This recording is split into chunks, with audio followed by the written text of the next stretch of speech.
Tagim katta bo'la ishlaydigan yerdayman. Bir kun bo'rilar itni haydab atrofini qurshab olib, uni yemoqchi bo'ladi. It aytadiki, "Meni yemanglar" deydi. "Men sizlarga ov qilishni o'rgataman, qo'ylar qayerdaligini ko'rsataman" deydi. Keyin bo'rilar qaraydi, yeyishdan foyda yo'q. Uni to'dasiga qo'shib oladi. Qo'shib olgandan keyin ular 2 yil davomida ularga ov qilishni o'rgatadi, qo'ylar qayerda ekanligini ko'rsatadi, qo'ylarni boqishni o'rgatadi. Shundan keyin bir yil qish qattiq keladi.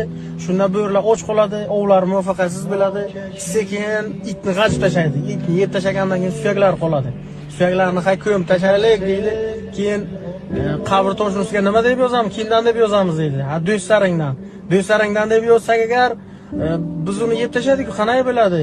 Ha, dushmanlaringdan deb yozamiz. Dushmanlaringdan desak, 2 yil davomida biz hamma narsani o'rgatdi, o'qilishni o'rgat, yaxshilik qildi, bo'lmaydi. Hamkasblaringdan deb yozamiz deydi bittasi. O'sha uchun ba'zi bir hamkasblar do'stlar bor, bir degan chiqadi deyishadi.